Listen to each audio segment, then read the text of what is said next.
Bueno, queridos hermanos, comenzamos con los temas propiamente de este retiro.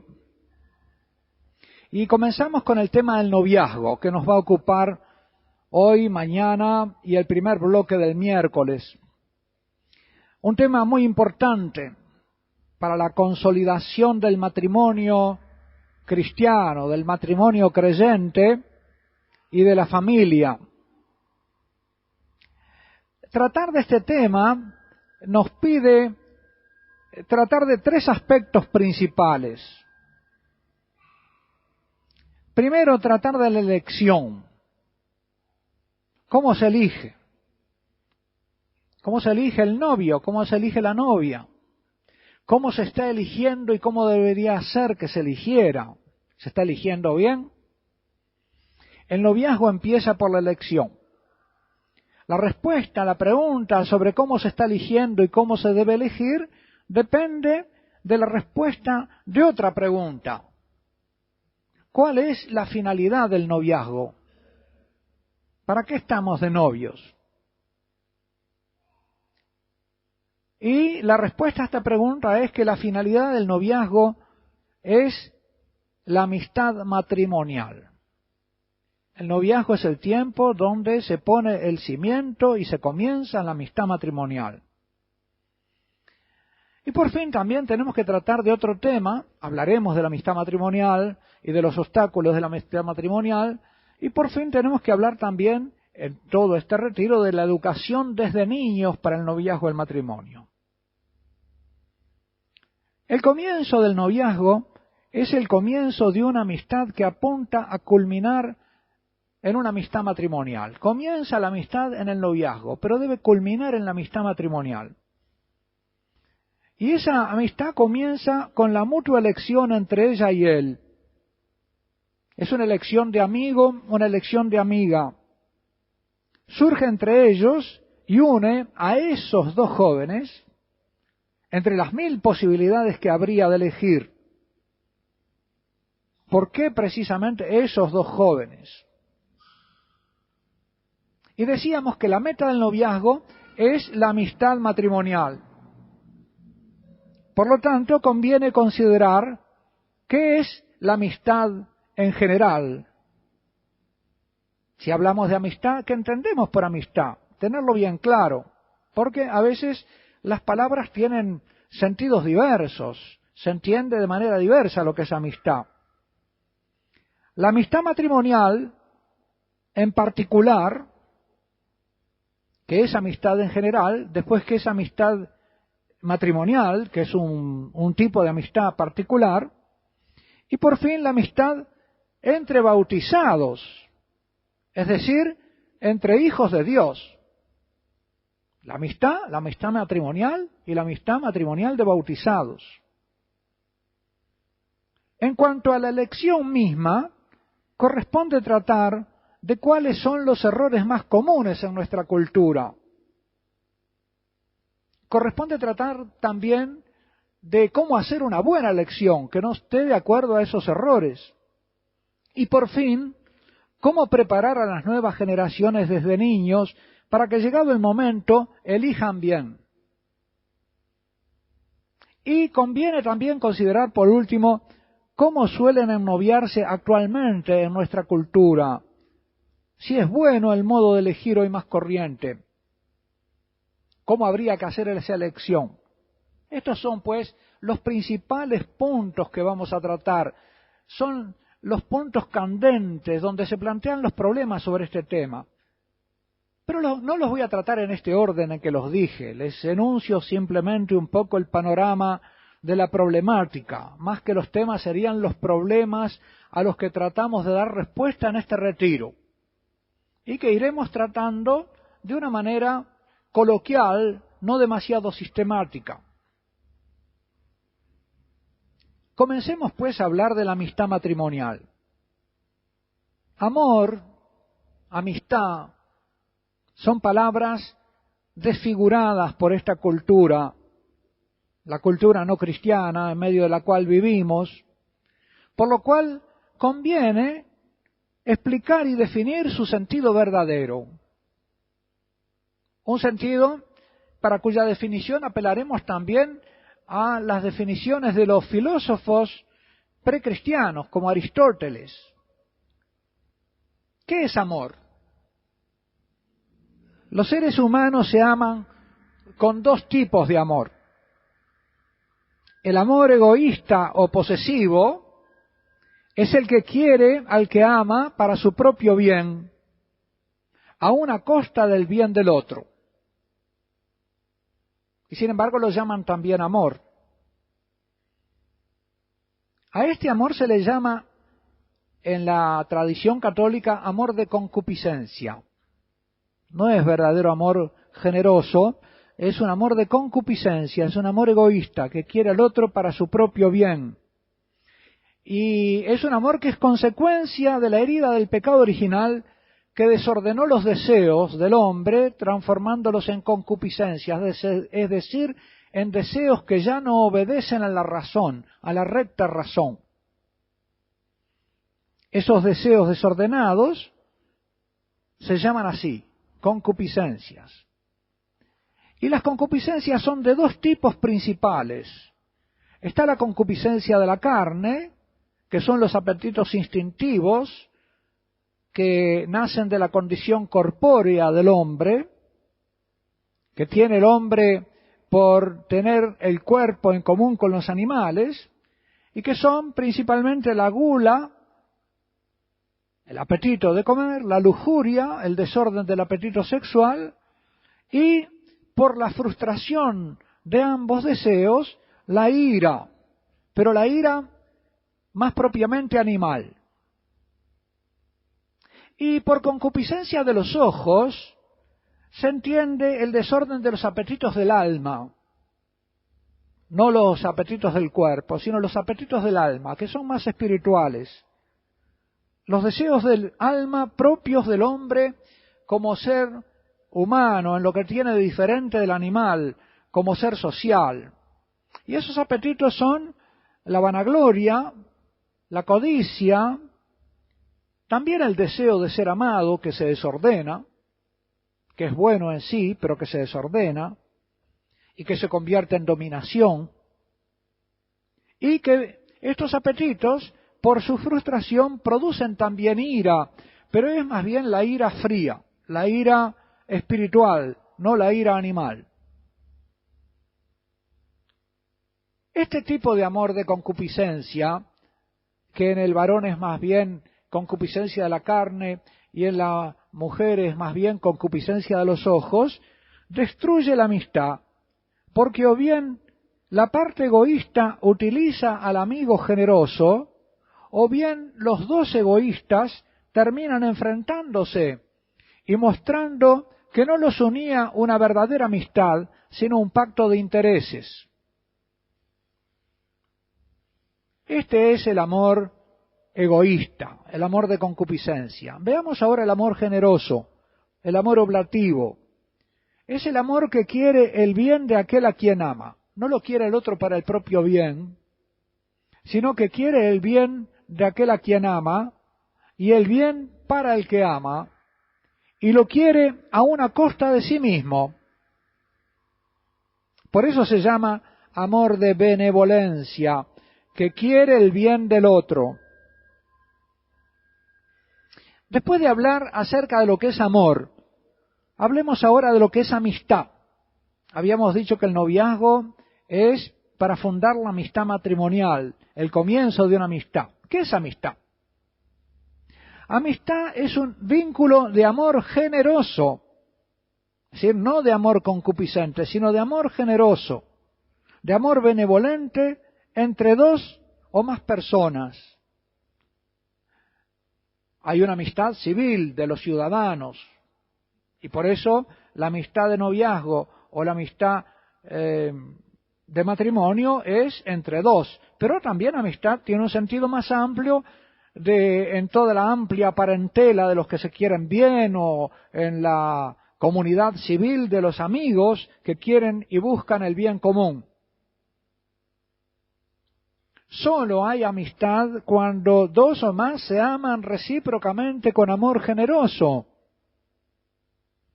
Por eso el egoísmo corrompe la amistad. Basta a veces el egoísmo de uno solo para que los demás no puedan hablar de amistad respecto de él. La amistad exige pues reciprocidad. Y cuando es amistad entre dos, como en el noviazgo o en el matrimonio, ambos deben amarse con amor generoso para que haya amistad. Y además, esta generosidad es necesaria para que la amistad sea duradera.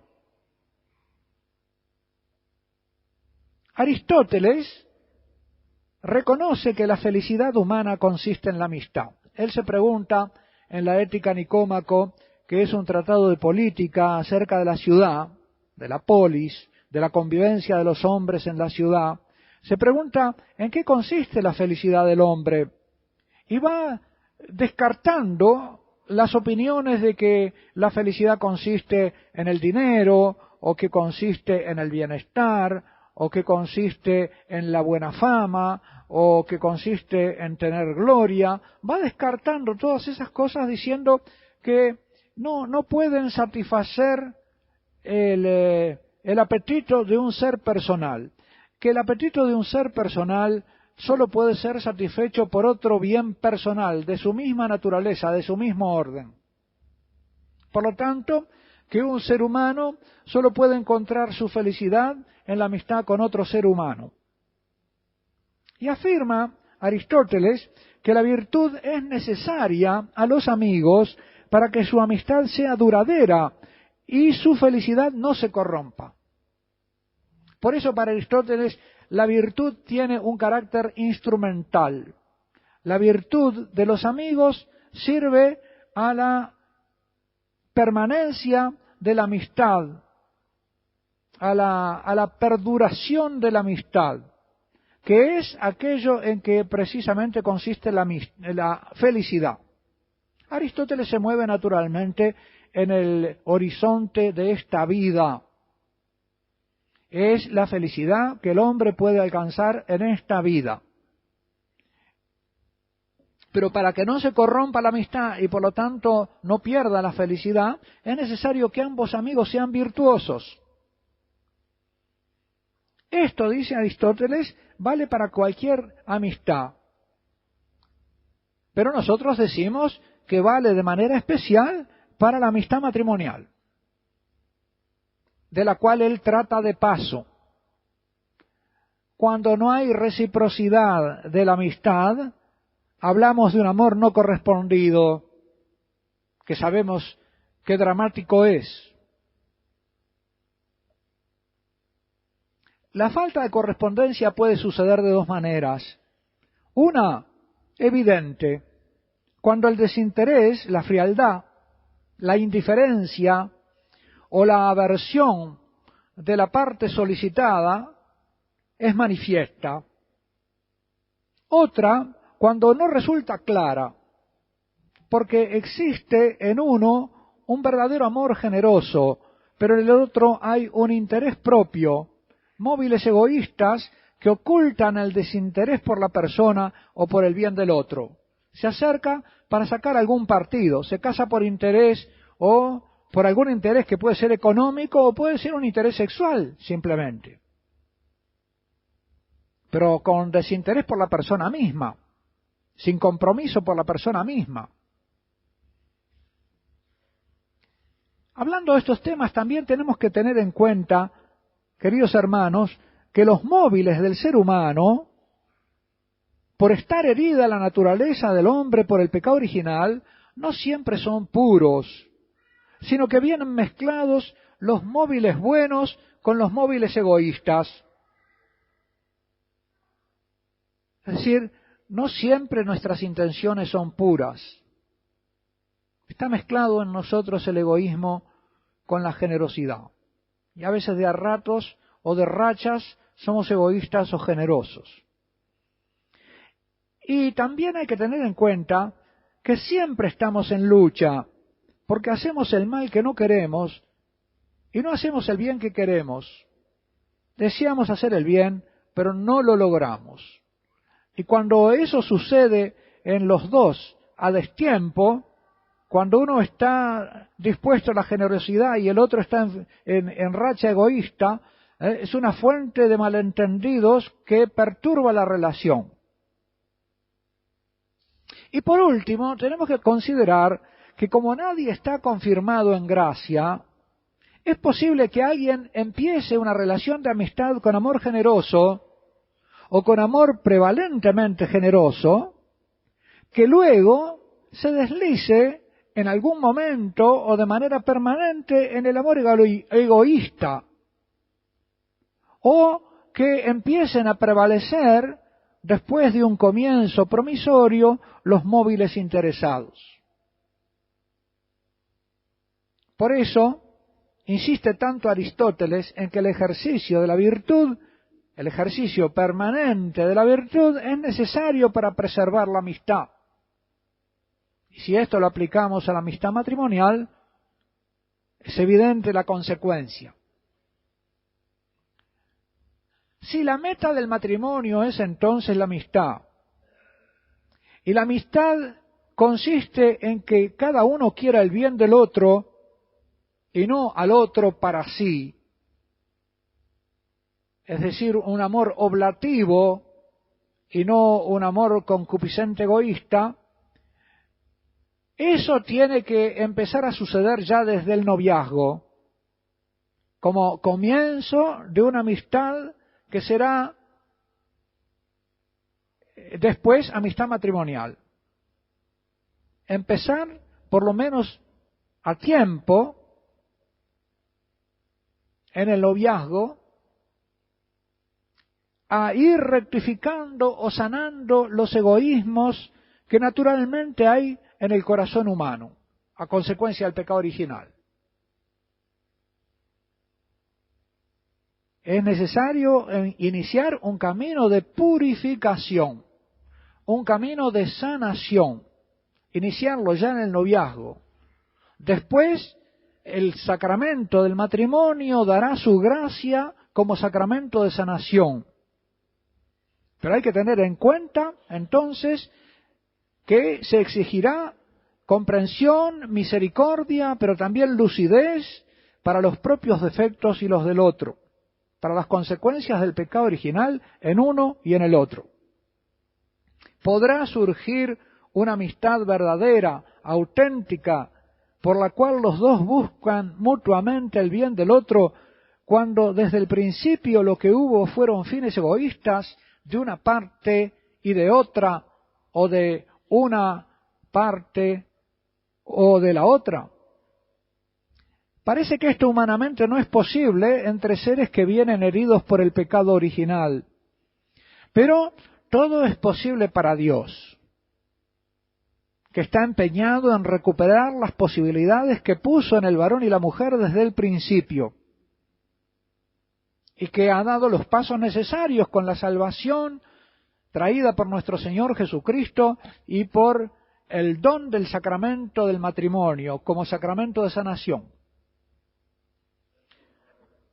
Porque no empezamos a vivir como santos. La santidad es algo que nos va llegando. Y debe haber también medios de ir purificando los egoísmos y de que lo que prevalezca sea el deseo del bien del otro. Elegir novio o novia a alguien para que remedie una necesidad mía es una elección interesada, porque en realidad yo elijo a alguien que me acompañe o que me sirva. Hay una mala inclinación a tratar de apoderarme del otro y no de entregarme a él. Ya desde el comienzo hago un planteo posesivo y no generoso. Por ejemplo, si yo elijo a alguien para que sea remedio a mi soledad, tengo miedo a quedarme sola, entonces busco novio. No estoy queriendo el bien del otro, lo estoy usando o tengo la intención de usarlo para satisfacer una necesidad mía. Todo lo comprensible que sea este planteo en atención a nuestra debilidad, no es un planteo de un redimido, es el planteo de alguien aún no redimido. No es un verdadero amor, una elección para colmar una necesidad afectiva. Y sin embargo, es muy común entre nuestros jóvenes que al mismo tiempo que anhelan encontrar novio, estén sufriendo de soledad del corazón o de temores de soledad futura. Acá estamos tocando con el dedo las consecuencias del pecado original, en el planteo de buscar al otro para uno. A menudo quieren casarse para no quedarse solteros. Y aquí vemos que es necesaria la sanación en el corazón de quien está viviendo esto así. Debe ser sanado de sus temores, de sus miedos a quedarse solo. Debe ser sanado para que pueda mirar al otro en vez de mirarse a sí mismo, porque va en busca del otro mirándose a sí mismo. Y de eso debe ser salvado. Estos móviles interesados no siempre son claramente conscientes. A veces solo se hacen conscientes con los años. Padre, me decía alguien, el error mío fue que yo busqué casarme para huir de mi casa. Ahora me doy cuenta. Yo me quería ir porque yo no quería estar con mamá. No la soportaba. Y me doy cuenta recién ahora de que entonces me abracé a la primera posibilidad de casarme para huir de mi casa. Aquí tienen solamente un ejemplo de tantos motivos que no son del todo rectos, no son del todo puros, que no buscan al otro queriendo su bien, sino que lo usan para el bien propio. Motivos que pueden no ser conscientes. Esta mujer reflexionó después lo que había pasado. A la luz de sus dificultades en el matrimonio, se dio cuenta de lo que ella había hecho. Pero las consecuencias vienen después. Otras veces, el afecto hace ciego para tomar en cuenta ciertos factores que después a la larga en la vida familiar van a ser motivo de disenso, de desacuerdo, de discusión, impedimentos para la paz y la concordia. Uno ve a veces novias que están ciegas para los defectos del novio y al revés, que como que no los quieren ver o que piensan que son cosas que van a pasar. Y entonces son temas de los que no se hablan, que no se plantean, no se solucionan a tiempo y el matrimonio después no los corrige. Sobre todo si faltan los resortes espirituales para que se corrijan. Pienso en el caso de matrimonios mixtos. Una joven que se enamora de un joven de otra religión. Una muy buena chica católica enamorada de su novio evangélico o judío o musulmán, a punto de casarse, pero que ya está teniendo dificultades por su diferencia religiosa, por el matrimonio, por dispensa. Es un caso donde uno aún puede pesar las razones antes de comprometerse. Hay que elegir con la cabeza, es decir, según razón. Si va a elegir un problema, entonces que lo piense antes. Pero a veces el afecto impide pensar a tiempo. Por eso es necesario orar mucho también durante el noviazgo y orar los dos. Con esto hemos dado una introducción a lo que es el amor de amistad matrimonial y las dificultades que puede haber y algunos ejemplos de cómo son las malas elecciones por concupiscencia. Vamos a hacer una pequeña pausa de oración pidiéndole al Señor que nos ilumine y después vamos a seguir con la buena o la mala elección.